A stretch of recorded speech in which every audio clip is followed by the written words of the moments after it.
in the rolling hills of Henry County, Virginia, where tobacco fields stretched like green seas beneath the summer sun. Of 1784, the Caldwell family maintained one of the most prosperous plantations in the Commonwealth. To neighbors and visitors, they appeared as pillars of post-revolutionary society, wealthy, refined, and deeply religious. But buried within the walls of Mill Haven, estate lay a secret so disturbing that when it finally surfaced in the winter of 1789, it would shake the very foundations of Virginia's aristocratic society. Court records from the period, sealed for over 2 centuries, reveal a tale of calculated deception, forged documents, and a young woman who discovered she had been raised from childhood for a purpose so sinister it defies comprehension. 23 witnesses testified to events so shocking that 3 judges recused themselves from the case, claiming moral inability to proceed. The authorities tried to bury the story. The church denied its existence, and the surviving family members fled Virginia, never to return. But the truth, as it always does, eventually found its way to light. Before we continue with the story of Elizabeth Hartwell and the Caldwell family's forbidden bond, I want you to know that this channel is dedicated to bringing you the darkest, most unsettling true stories from America's past. If you're new here, hit that subscribe button and ring the notification bell so you never miss our weekly deep dives into history's most chilling mysteries. And tell me in the comments, what state are you listening from? I love hearing where our community of mystery lovers is tuning in from around the country. The documents that survived the scandal will remain locked in Richmond's courthouse basement until 1892, when a clerk cataloging old files discovered them by accident. His report to the Virginia Historical Society described the contents as too disturbing for public consumption, and they were sealed again for another 50 years. The story begins in the autumn of 1776, when Virginia was still reeling from the chaos of revolution and the promise of independence. Mill Haven Estate, sprawling across nearly 3,000 acres of prime tobacco land, had been in the Caldwell family for 3 generations. The original land grant signed by Governor Alexander Spotswood himself in 1722 had established the family as one of the colonial elite, a position they had maintained through careful marriages, shrewd business dealings, and an unwavering commitment to preserving their wealth and status. The patriarch, Jonathan Caldwell, was a man of considerable influence, a member of the Virginia House of Burgesses before the Revolution, a tobacco merchant with connections stretching from Richmond to London, and a widower whose wife, Catherine, had died in childbirth just months before the Declaration of Independence was signed. At 42, Jonathan possessed a kind of commanding presence that made men listen when he spoke, and women lower their eyes when he passed. Standing well over 6 foot tall with dark hair that was just beginning to show silver at the temples and eyes the color of winter steel, he had the bearing of a man born to authority. His late wife had been a Harrison, one of the first families of Virginia, whose bloodline traced back to the earliest Jamestown settlers. Catherine Harrison. Caldwell had brought both substantial dowry and unimpeachable social credentials to their union, elevating the Caldwell name to the highest echelons of colonial society. Their marriage, though brief, had been the talk of Richmond social circles, uniting 2 of the most powerful tobacco fortunes in the Commonwealth. The war had disrupted traditional trade routes and created unprecedented opportunities for those clever enough to navigate the shifting political landscape. Jonathan had been among the first Virginia planners to recognize that the new nation would need new money, new alliances, and new ways of preserving old power. Unlike many of his fellow aristocrats who had remained loyal to the crown out of tradition, Jonathan had supported the revolution from the beginning, not out of idealistic fervor about liberty and democracy, but out of cold calculation. He understood that independence would mean new laws, new courts, and new opportunities for men with the intelligence to exploit them. His gamble had paid handsomely. When other planters struggled to find markets for their tobacco in the chaos of war, Jonathan had established connections with French merchants through contacts in Philadelphia. When currency became worthless, he had insisted on payment in gold and land deeds. When other states fell into debt and ruin, Millhaven had prospered, expanding its holdings by purchasing adjacent properties at a fraction of their peacetime value. But prosperity brought its own challenges. Without a male heir, Jonathan faced the prospect of seeing Millhaven estate divided among distant cousins upon his death, a fate that his grandfather, the original Jonathan Caldwell, had warned against in letters that still resided in the family strong box. The old man had been preeminent about many things, the importance of land, the value of bloodline, and the absolute necessity of keeping family wealth consolidated at all costs. A fortune divided is a fortune destroyed. He had written in his final letter to his grandson, "See that the Caldwell name and the Caldwell lands remain forever united no matter what sacrifices this unity may require." The weight of this ancestral commandment pressed heavily on Jonathan's mind as he contemplated his future. He had considered remarrying. Indeed, several prominent Virginia families had made discreet inquiries about their unmarried daughters, but Jonathan found himself unable to stomach the thought of sharing his authority with another strong-willed woman like Catherine. He had grown accustomed to absolute control over his domain, and the prospect of once again negotiating with a wife who possessed her own family, connections, and opinions about estate management held no appeal. More troubling still was the question of loyalty. Any woman he married would bring her own family's interests into the union, potentially diluting his focus on preserving the Caldwell legacy. What Jonathan needed was not a partner, but an instrument, someone completely devoted to his vision, utterly dependent on his protection, and bound to him by ties that transcended mere marriage contracts. It was against this backdrop of calculation, ancestral obligation, that fate, or perhaps something more deliberately orchestrated, brought Elizabeth Hartwell into Jonathan's life. November rain drummed against the windows of Millhaven's great house, with increasing intensity as the storm that would change everything gathered strength. Jonathan sat in his walnut-paneled study, reviewing shipping, manifest by the light of 3 silver candelabras, French pieces that had been Catherine's contribution to the household furnishings. The room reflected his character perfectly, every book precisely arranged, every document filed according to his exacting system, every surface polished to mirror brightness by servants who knew their master standards brooked no compromise. The plantation ledges spread. Before him told a story of almost unprecedented success.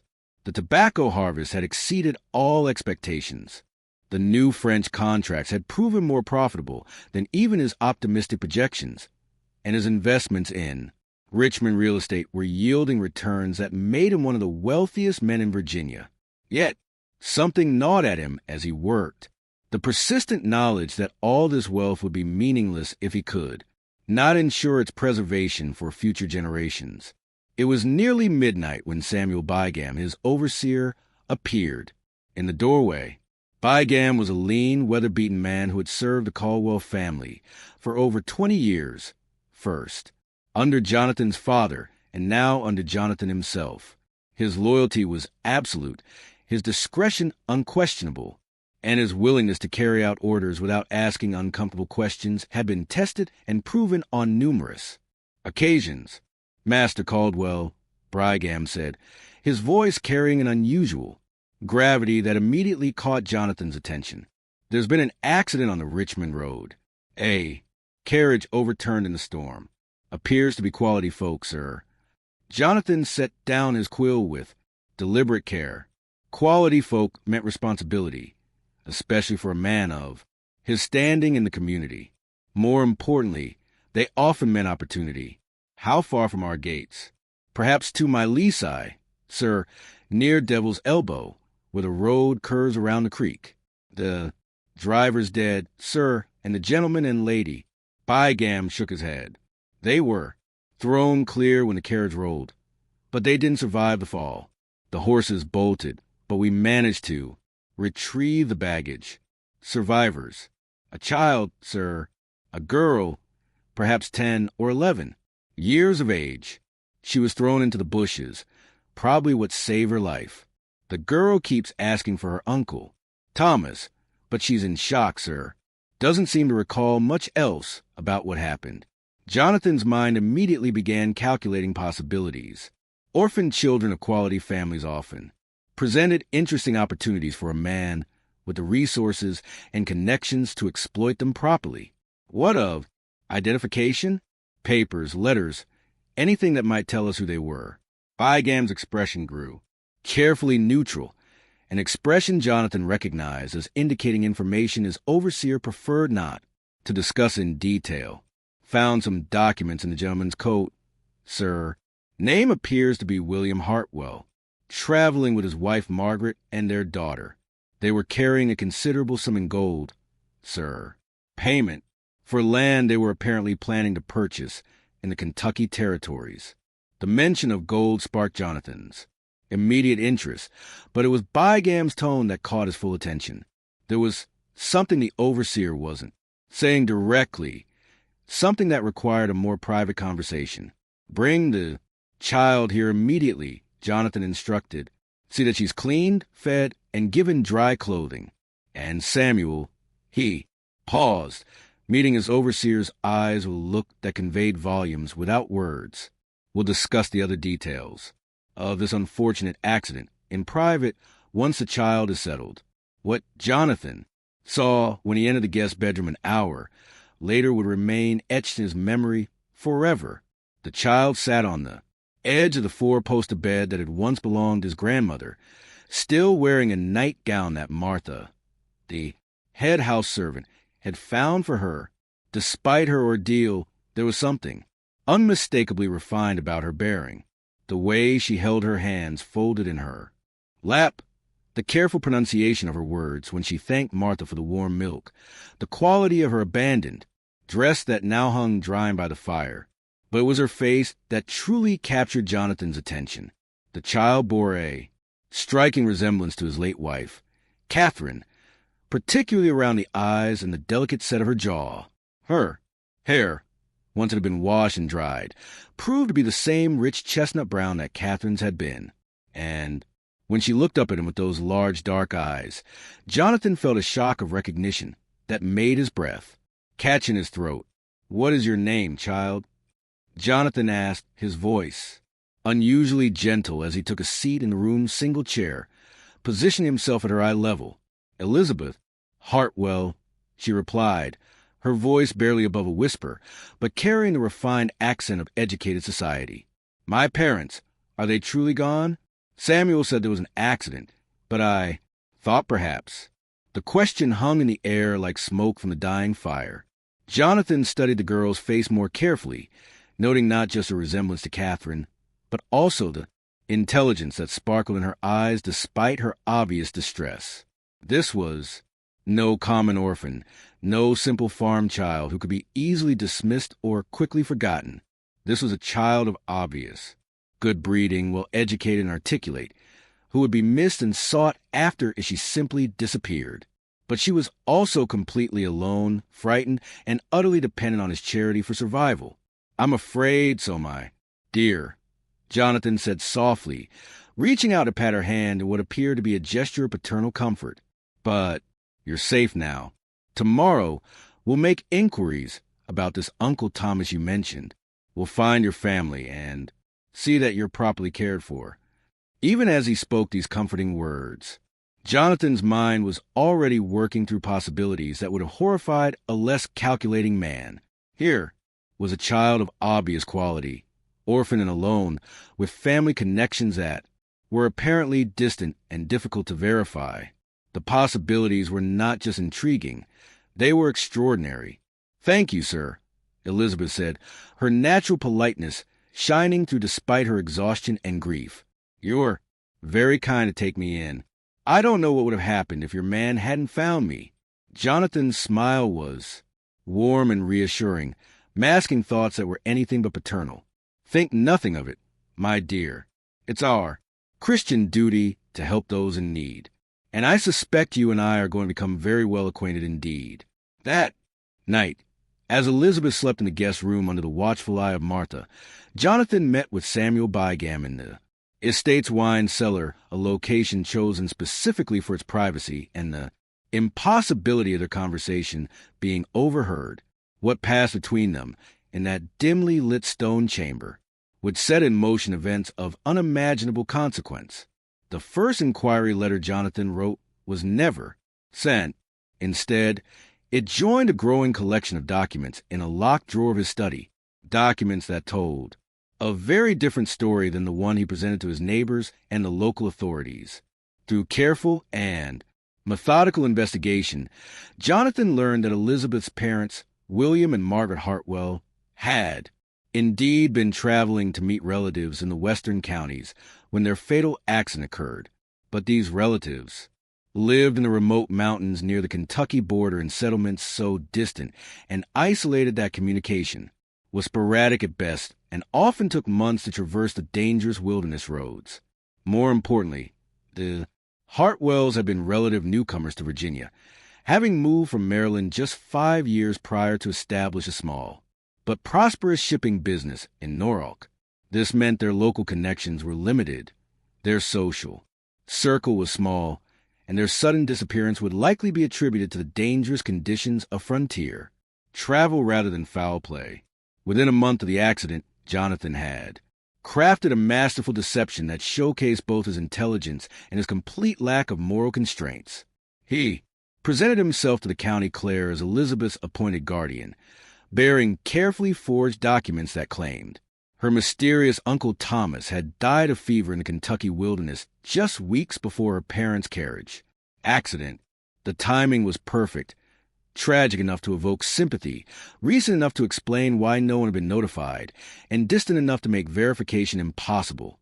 As her only surviving connection to Virginia society, Jonathan had graciously agreed to raise the girl as his ward, a charitable act that enhanced his reputation as a Christian gentleman, while serving his own purposes perfectly.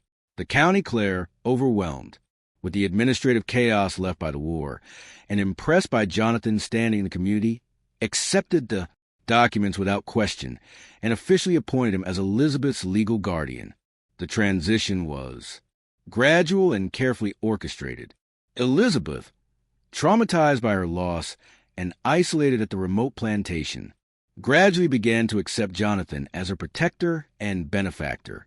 He hired Miss Adelaide Fenwick, an educated spinster from Richmond, as her tutor, ensuring that Elizabeth received an education appropriate to her station, while carefully controlling her exposure to the outside world.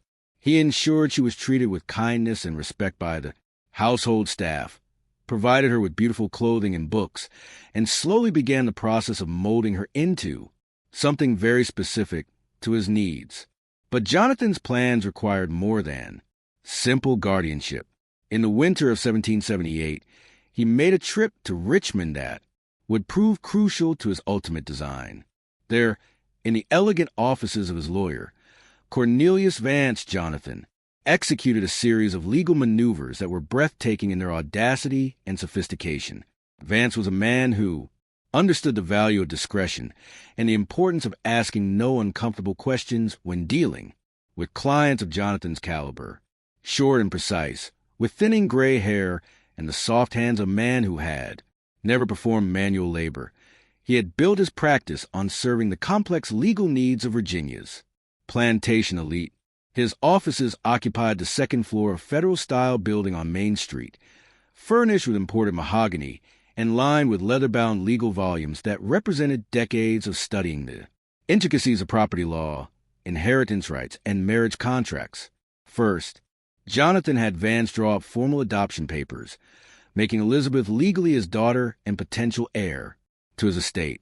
The documents were masterpieces of legal precision, establishing not only his parental authority over her, but also her rights to inherit Millhaven estate in the absence of other direct heirs. To any casual observer, this appeared to be nothing more than the generous act of a childless widower providing security for an orphan child. Second, and more remarkably, he had Vance prepare what appeared to be a standard marriage contract, but one with a peculiar provision that would only become significant years later. The contract was between Jonathan Caldwell of Mill, Haven Estate, Henrio County, and a young woman of suitable breeding and education, to be determined at a future date. The language was deliberately vague, the timeline deliberately indefinite, and the specific identity of the bride deliberately omitted. Vance, well, compensated for his discretion and his willingness to draft unusual documents without asking uncomfortable questions, raised no objections to the arrangement.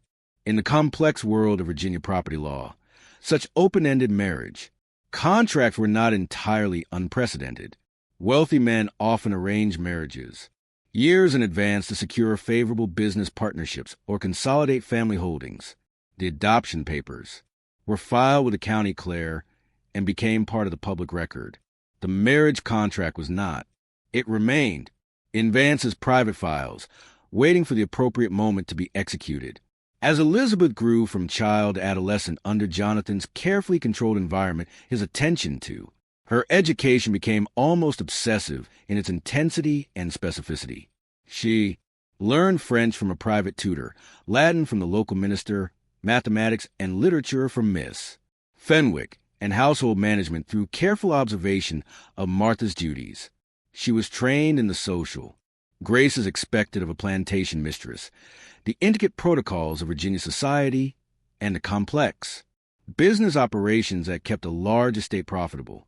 To outside observers, Jonathan was simply ensuring his adopted daughter would make a suitable match when she came of age, perhaps to a younger son of good family who needed a wife or property, or to a rising merchant who could benefit from connection to the Caldwell name.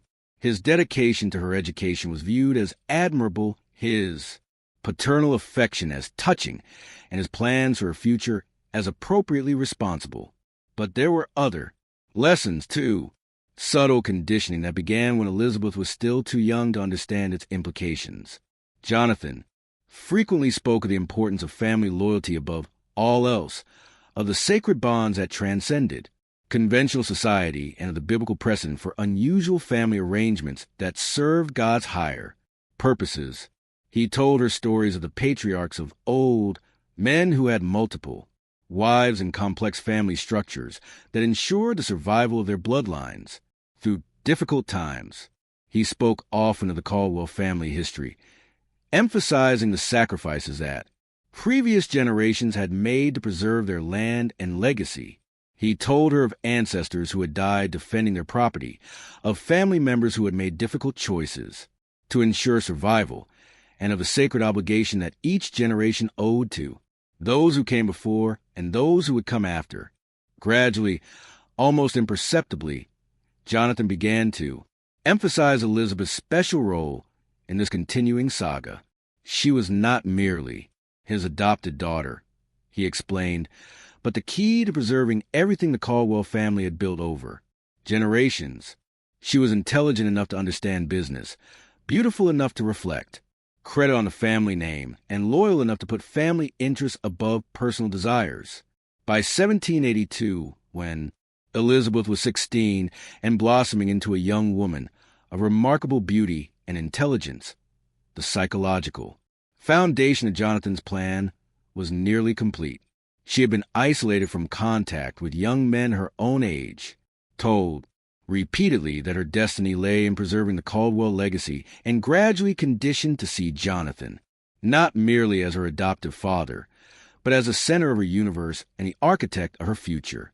The final phase of Jonathan's plan began in the spring of 1784, when he announced to Elizabeth that he had received correspondence from a distant cousin who wished to arrange a marriage that would unite two branches of the Caldwell family and ensure the estate's preservation for future generations. The proposal, he explained, represented the culmination of years of careful planning and would secure her future while honoring the obligations she owed to the family that had raised her. Elizabeth's first glimpse of her intended husband came in the form of an exquisite miniature portrait that Jonathan presented to her in his study on a warm April morning. The painting, set in an ornate gold frame and obviously the work of a skilled artist, depicted a man who bore a striking resemblance to Jonathan himself.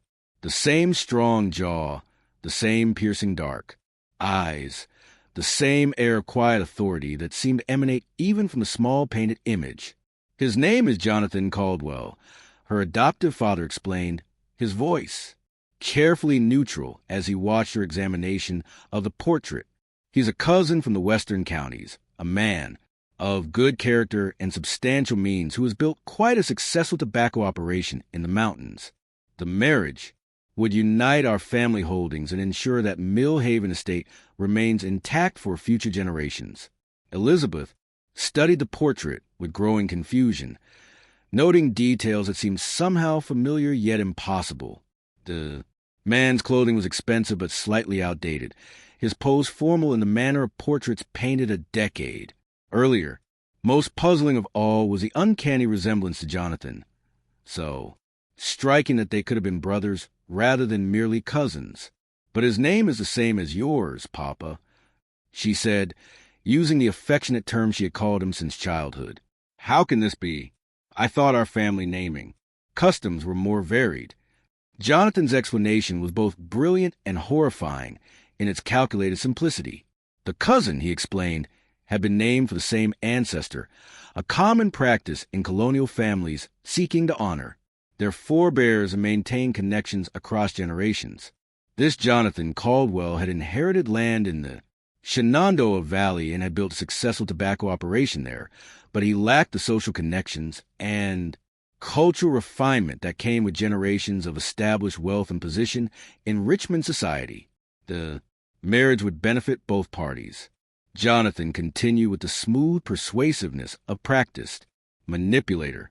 The cousin would gain access to Virginia's aristocratic society and the business connections that came with the Caldwell name, while Elizabeth would help preserve the family estate and ensure that her own future was secure.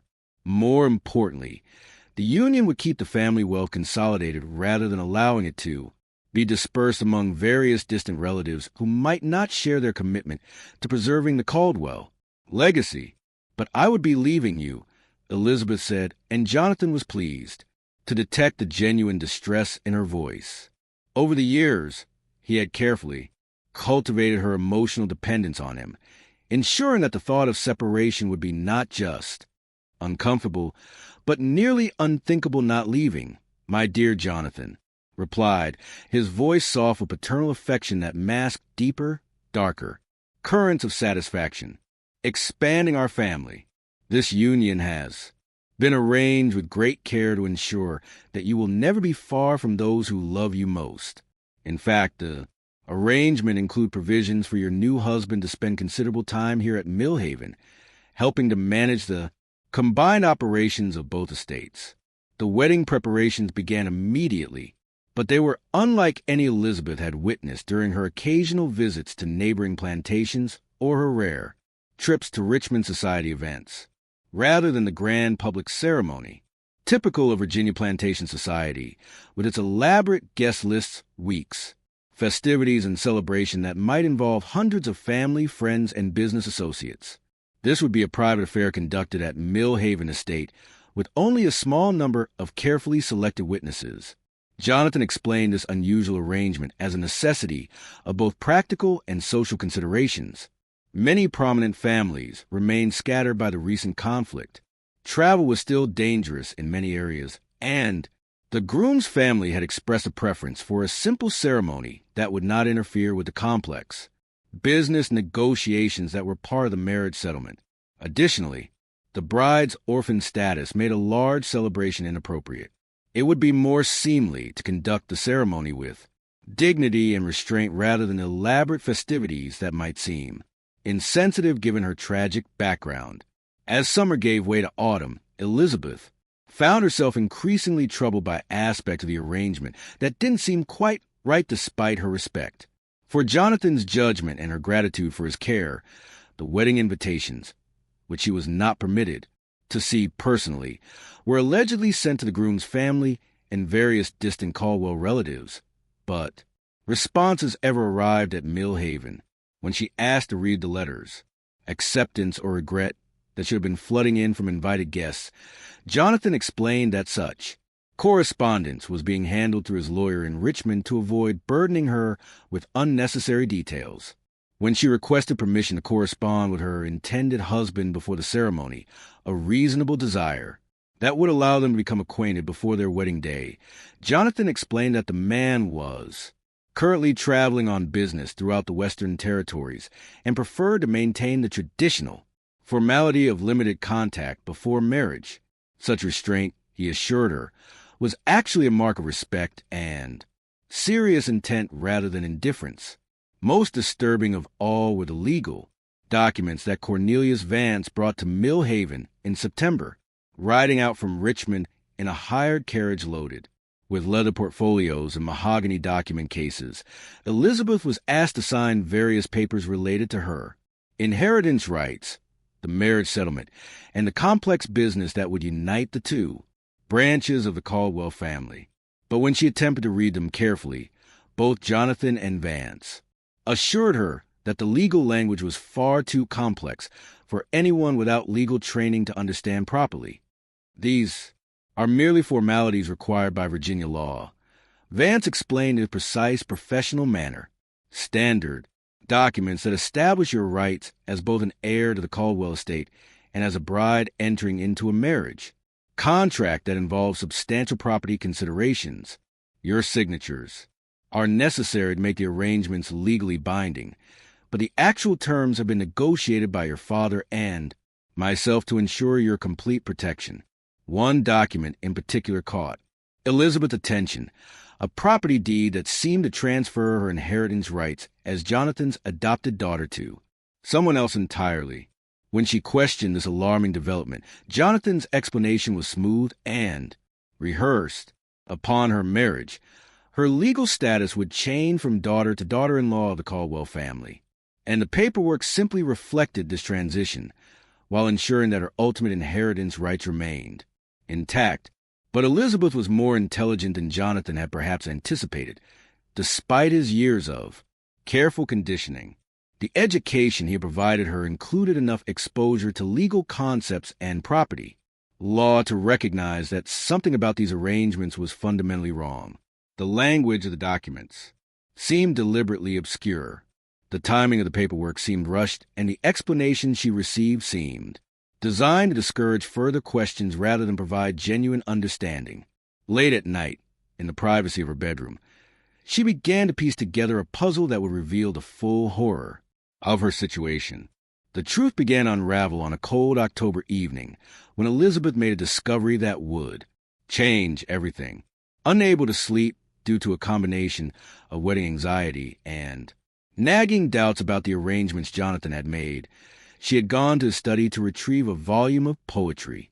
Assuming he would be asleep, the great house was silent, except for the settling sounds of old timber and the distant whisper of wind through the bare branches outside. Instead of the empty room she expected, she found Jonathan working by candlelight, carefully reviewing documents spread across his mahogany desk in neat, precise rows.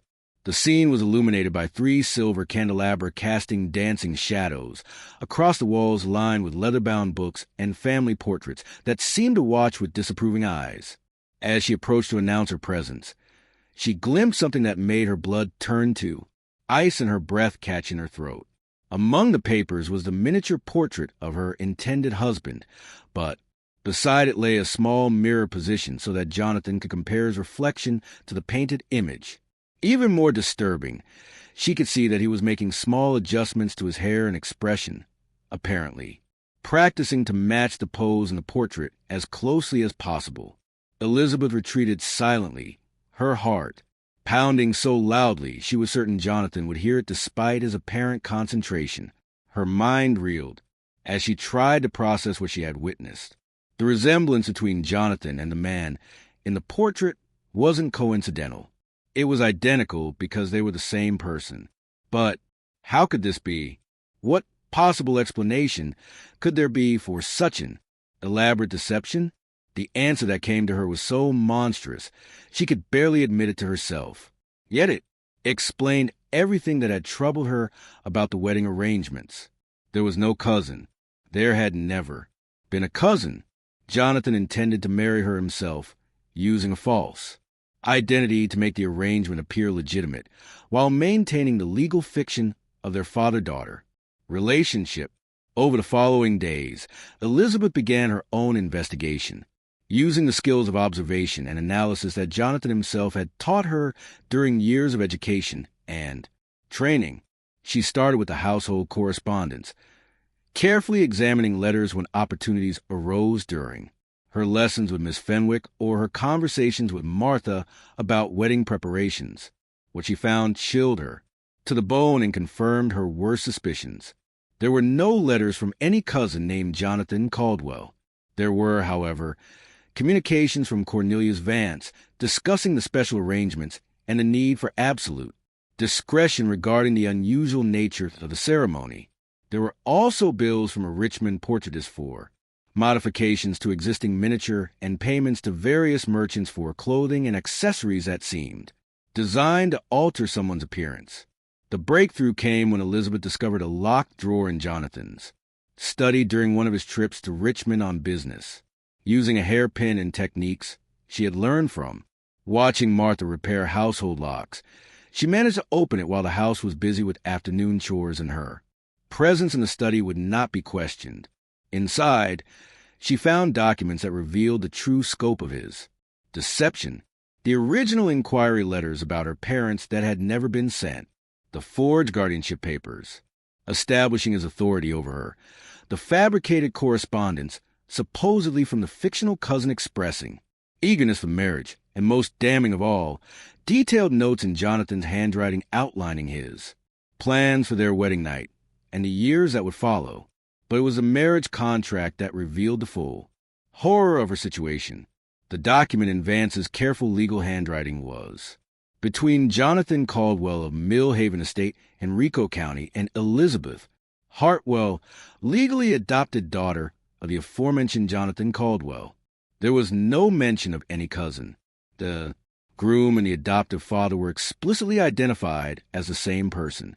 The implications crashed over Elizabeth like a wave of ice water, leaving her trembling and nauseated as she sat in Jonathan's chair reading documents that outlined her fate with businesslike precision.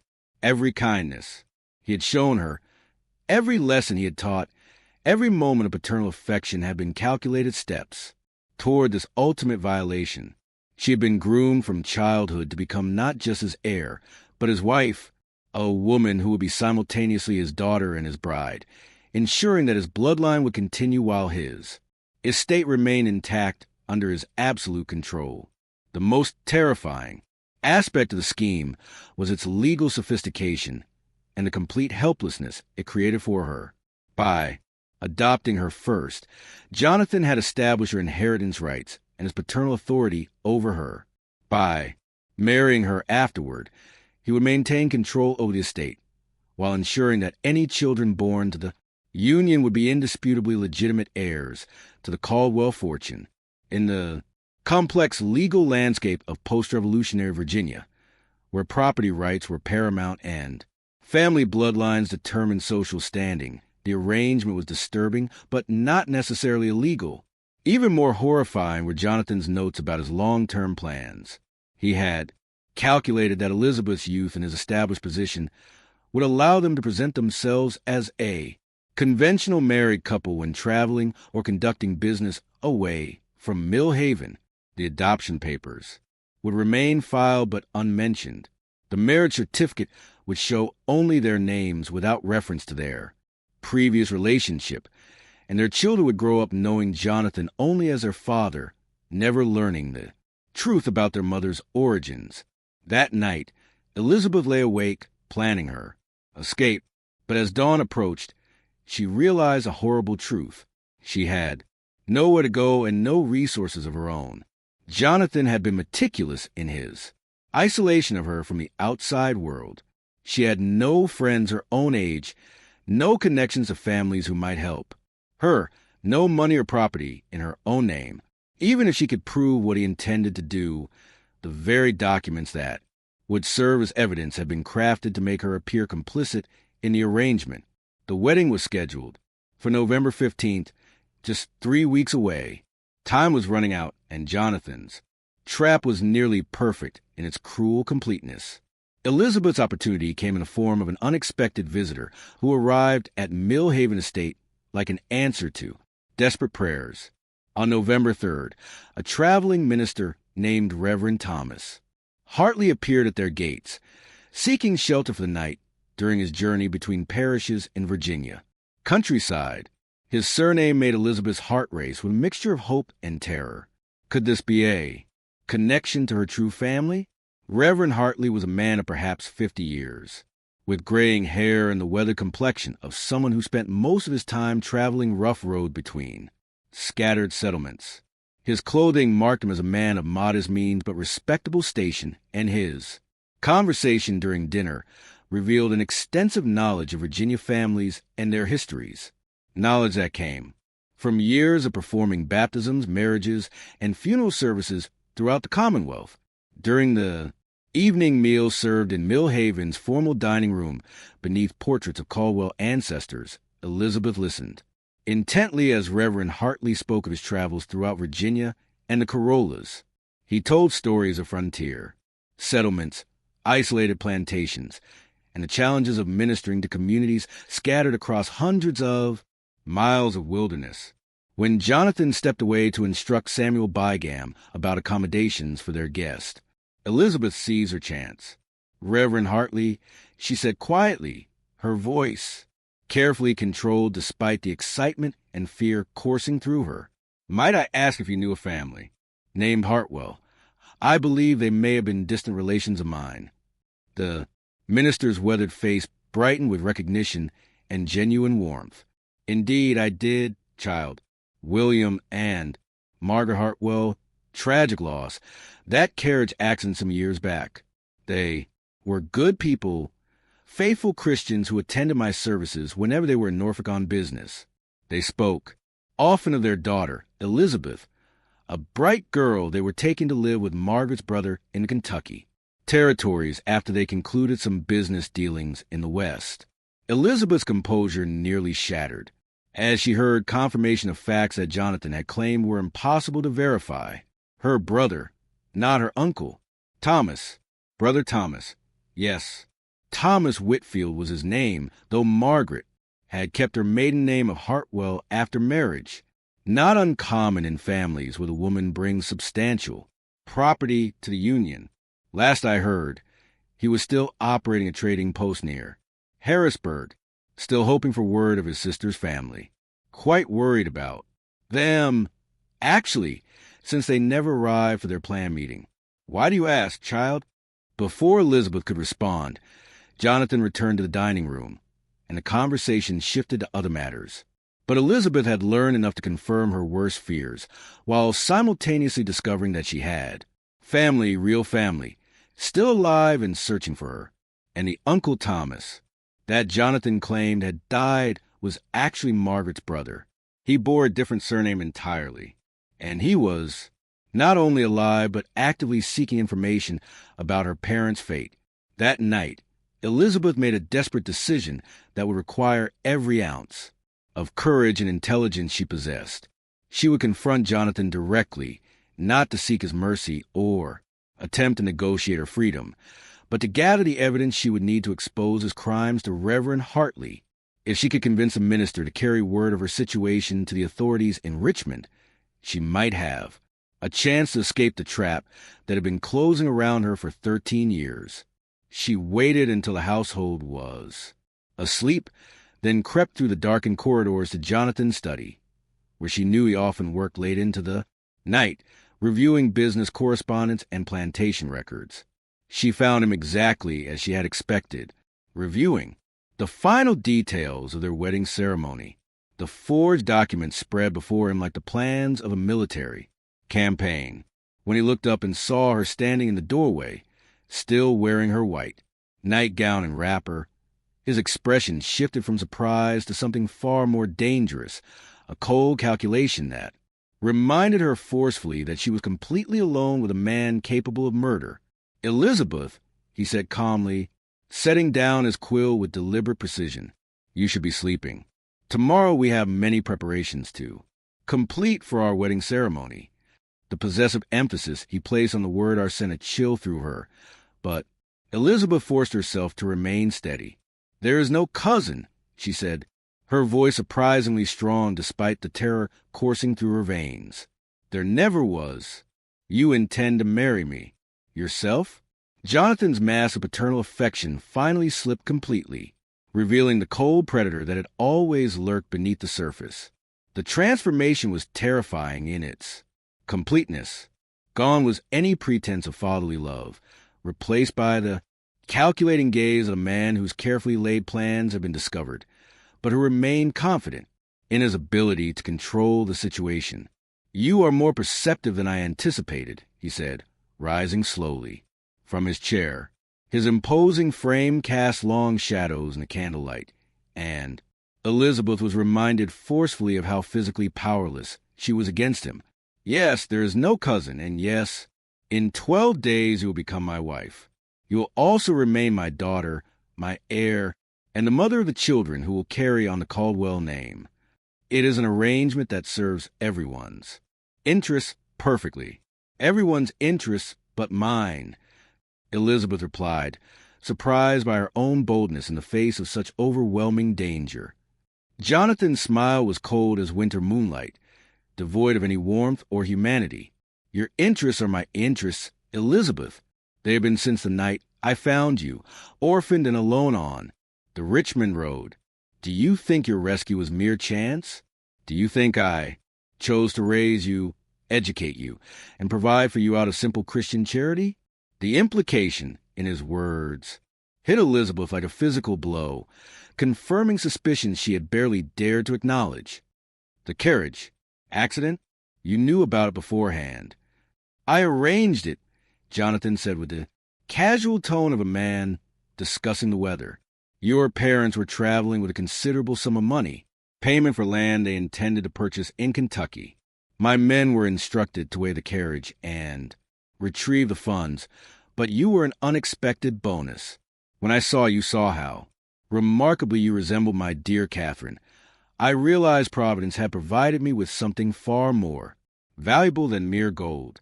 The full horror of her situation crystallized in that moment with stunning clarity. Her parents hadn't died in a random accident. They had been murdered on Jonathan's orders for their money. She had been kidnapped, not rescued. Everything about her life for the past 13 years had been built on violence, deception, and the calculated grooming of a child for purposes so evil they defied comprehension.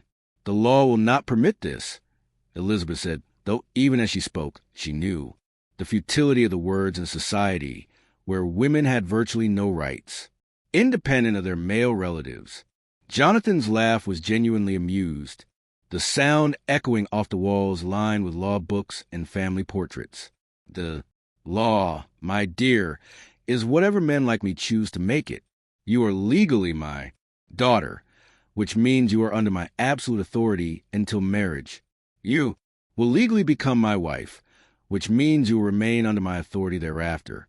The documents are all properly executed, witnessed by respectable men, and filed with the appropriate courts. There is no law in Virginia or anywhere else that can touch us."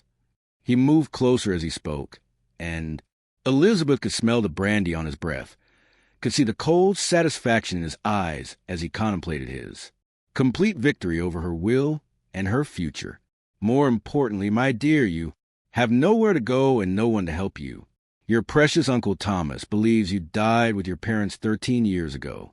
You have no friends, no money, no connections to anyone who might assist you, even if you could somehow escape. Mill Haven, you would be a penniless orphan with no proof of your identity and no way to survive." But Jonathan had underestimated one crucial factor. Elizabeth's desperation had been matched by 13 years of education and careful observation. She had learned not just literature and mathematics, but the art of reading people, understanding motivations, and recognizing weaknesses, and she had identified Jonathan's greatest vulnerability, his overwhelming pride in his own cleverness. "You're right," she said quietly, allowing defeat to creep into her voice. "I have no choice but to accept what you planned. But I need to understand something before I resign myself to this. Fate, how did you know my parents would be traveling that road with so much money? How did you arrange such a perfect ambush?" Jonathan's expression shifted to one of satisfied pride as he recognized what he thought was her capitulation.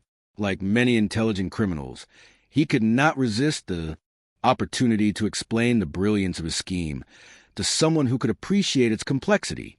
"Your father was a fool," he said, settling back into his chair with the air of a man enjoying the chance to boast of his achievements. He advertised his business dealings far too openly, spoke too freely in Norfolk taverns about his plans to purchase land in Kentucky. It was simple enough to learn the details of his journey, the route he planned to take, and the fact that he would be carrying enough gold to complete the purchase. As Jonathan continued his explanation detailing the months of planning that had gone into her parents' murder and her own kidnapping, Elizabeth carefully memorized every word. She had no weapon, no way to overpower him physically, but she had something potentially more powerful, a witness sleeping upstairs who carried the moral authority of the church and the legal standing to be believed by magistrates and courts. What happened next became the subject of whispered speculation throughout Henrico County for decades afterward, a story that combined elements of justice, revenge, and divine providence in ways that defied easy explanation. On the morning of November 15th, 1789, the day scheduled for the wedding ceremony that would have completed Jonathan's monstrous plan, Millhaven Estate, erupted in chaos that would destroy the Caldwell family forever and expose secrets that had been buried for 13 years. Elizabeth's plan was elegant in its simplicity and devastating in its execution, born from 13 years of careful education and desperate necessity. She had spent the previous 12 days not in passive resignation, but in methodical preparation that drew upon every skill Jonathan had taught her, using her knowledge of the household routines, her access to Jonathan's study during his daily plantation inspections, and her understanding of the legal and business systems he had used to maintain his deception. She had methodically gathered evidence of his crimes. The evidence she compiled was overwhelming in its scope and damning in its specificity. She carefully copied the forged guardianship, papers that established Jonathan's authority over her, the fabricated correspondence supposedly from the fictional cousin, the detailed financial records showing payments to the men who had carried out the attack on the Hartwell carriage, and most importantly, Jonathan's own notes outlining his long-term plans for their marriage and the children he expected her to bear. But Elizabeth understood that evidence alone would not be enough to bring down a man of Jonathan's wealth, connections, and social standing. She needed something more dramatic, more public, and more legally binding. She needed witnesses whose testimony could not be dismissed or suppressed. And she needed to create a situation where Jonathan's crimes would be exposed in a way that made denial impossible. The wedding ceremony was scheduled to take place in Millhaven's Great Hall with Reverend Charles Peaton officiating and a carefully selected gathering of witnesses that included Cornelius Vance, several neighboring planters and their wives, local magistrates, and prominent members of Richmond society. To these witnesses, the event would appear to be nothing more than the wedding of a devoted guardian to his adopted daughter, unusual perhaps, but not unprecedented, in a society where property considerations often trumped personal preferences in marriage arrangements. Elizabeth appeared in her bridal gown, a dress of ivory silk that had belonged to Jonathan's first wife, Catherine, altered to fit her smaller frame, looking pale but composed. Her hair had been arranged in the elaborate style fashionable among Virginia society ladies, adorned with pearls that had been Catherine's wedding jewelry. To the assembled guests, she appeared to be a beautiful and appropriately nervous bride, perhaps overwhelmed by the significance of the day, but resigned to her duty.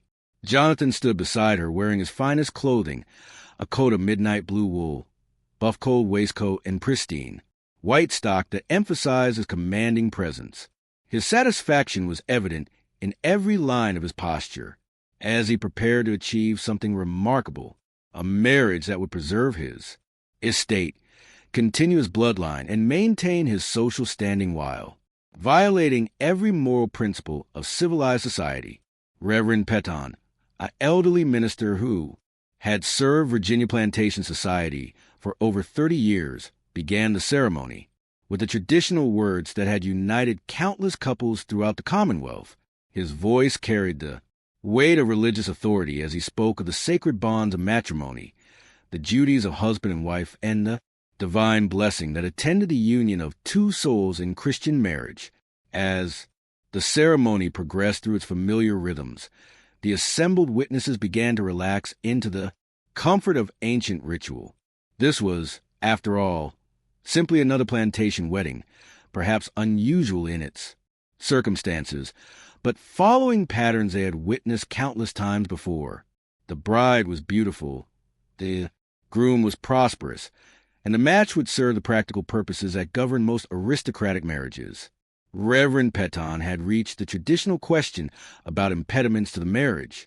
If any man can show, just cause why they may not lawfully be joined together, let him now speak, or else hereafter forever hold his peace. When Elizabeth spoke in a voice that carried clearly throughout the hall, "I must confess a deception before God and these witnesses," she said, her words cutting through the ceremonial atmosphere like a blade. "I am not Elizabeth Caldwell, adopted daughter of Jonathan Caldwell. I am Elizabeth Hartwell, and this man murdered my parents to steal their gold and kidnap me for the purpose you see here today." The reaction was immediate and explosive. Jonathan attempted to silence her, claiming she was suffering from bridal nerves and the hysteria that sometimes affected young women facing the responsibilities of marriage. But Elizabeth had prepared for this moment with the thoroughness of a lawyer preparing for trial. She produced the documents she had stolen from his study, handing them to Reverend Peton and the assembled witnesses with a calm precision that made her accusations impossible to dismiss as feminine hysteria. As the evidence was examined by men who understood legal documents and financial records, the full scope of Jonathan's crimes became undeniable. The forged adoption papers were there, careful alterations and fabricated signatures, the correspondence planning her parents' murder written in Jonathan's own hand, the financial records showing payments to Samuel Bygam and others for special services rendered on the Richmond Road, the detailed notes outlining his grooming of Elizabeth from childhood for this ultimate violation. It was all there, documented with the meticulous precision of a man who had never imagined his crimes would be exposed. But Elizabeth had one final revelation that would ensure Jonathan could never escape justice through legal technicalities or social connections. "There's one more crime you must know about," she announced, her voice steady despite the magnitude of what she was revealing. "Mr. Caldwell's first wife, Catherine, did not die in childbirth, as he has claimed to this community for 13 years. I found her diary hidden in the basement of this house, along with correspondence from Dr. Marcus Fleming of Richmond, describing symptoms consistent with arsenic poisoning. She died by poison administered by her husband when she discovered his affairs with slave women and threatened to expose him to Richmond society.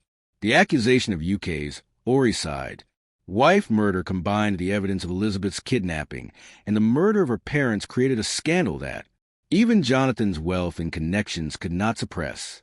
Several of the witnesses were magistrates themselves, men whose legal training enabled them to recognize the validity of the evidence Elizabeth had presented. They immediately placed Jonathan under arrest pending a formal investigation, despite his protests and attempts to claim that the entire affair was a misunderstanding orchestrated by a mentally unstable young woman. The trial that followed became one of the most sensational in Virginia's early history, attracting attention from newspapers as far away as Philadelphia and Boston. Jonathan attempted to mount defense, based on claims that Elizabeth was mentally unstable, that the documents were forgeries created by disgruntled servants, and that the entire affair was conspiracy designed to steal his property. But the evidence was overwhelming. Elizabeth's testimony was delivered with calm intelligence and supported by physical proof, and even Jonathan's former allies in Virginia society began to distance themselves from a man whose crimes had become impossible to deny. The prosecution, led by Virginia's most prominent legal minds, painted a picture of calculated evil that shocked, even hardened observers. Here was a man who had murdered 3 people for money, kidnapped a child, and spent 13 years grooming her for sexual exploitation, while maintaining the facade of Christian respectability. The case became a symbol of the corrupting influence of unchecked power and the importance of protecting society's most vulnerable members from those who would exploit them. Jonathan was convicted on multiple charges: murder in the first, degree for the deaths of William and Margaret Hartwell, kidnapping and false imprisonment for his treatment of Elizabeth, fraud for the forged documents, and murder in the first degree for the death of his wife, Catherine. The sentence was death by hanging, carried out in Richmond on March 15, 1790, before a crowd that included many of the same society figures who had once competed for invitations to Mill Haven Estate. Elizabeth used her inheritance, legally hers as Jonathan's adopted daughter and the sole surviving victim of his crimes, to track down her uncle, Thomas Whitfield, in the Kentucky territories. The journey took 3 months and required the assistance of federal marshals, but she eventually found him still operating his trading post near Harrodsburg, still hoping for word of his lost family members. Their reunion was tearful and joyful, but Elizabeth carried scars that would never fully heal. She had survived 13 years of psychological manipulation and had narrowly escaped a fate worse than death, but the experience had changed her in fundamental ways. She possessed a hard-won understanding of human evil and a determination to prevent other children from suffering similar fates. She never married despite receiving numerous proposals from men who were attracted by her beauty, her intelligence, and her substantial inheritance. The very idea of placing herself under a man's legal authority remained too frightening, too reminiscent of the trap from which she had barely escaped. Instead, she devoted her life and fortune to establishing schools for orphan children throughout Kentucky and Virginia, creating institutions where vulnerable young people could receive education and protection without being exploited by those who claimed to care for them. The schools she founded became models for child welfare throughout the expanding nation, emphasizing not just education, but also legal protections for orphans and systems for verifying the backgrounds of those who sought to adopt or employ children. Her work influenced the development of legal safeguards that would protect countless children in the decades that followed. Elizabeth died in 1847 at the age of 81, surrounded by some of the hundreds of children whose lives she had saved and improved over the decades. Her funeral was attended by governors, senators, and prominent citizens from across the nation, all paying tribute to a woman who had transformed personal tragedy into a lifetime of service to others. Mill Haven Estate was sold to pay legal debts and victim compensation, but the great house stood empty for years before finally being demolished. Local residents reported that crops would not grow properly on the land where it stood, and livestock refused to graze in the fields where Jonathan had planned his crimes. The property remained vacant for over a century, eventually becoming part of a state forest where visitors today can still find the old foundation stones, though few know the dark history they represent. The Caldwell name disappeared from Virginia society entirely. Distant relatives changed their surnames or moved to other states, unable to bear the stigma of association with Jonathan's crimes. The family's place in the social hierarchy that had seemed so secure, so permanent, vanished completely within a single generation. Proof that even the most carefully constructed facades of respectability cannot ultimately withstand exposure to the truth. Samuel Bygam, Jonathan's overseer, who had participated in the murders, was tried separately and hanged 6 months after his master. Cornelius Vance, the lawyer who had facilitated the legal deceptions, was disbarred and fled Virginia to avoid prosecution, though he was eventually tracked down and imprisoned for fraud and conspiracy. The case became a cautionary tale told in law schools and theological seminaries, an example of how corruption and abuse of power can flourish when society fails to protect its most vulnerable members.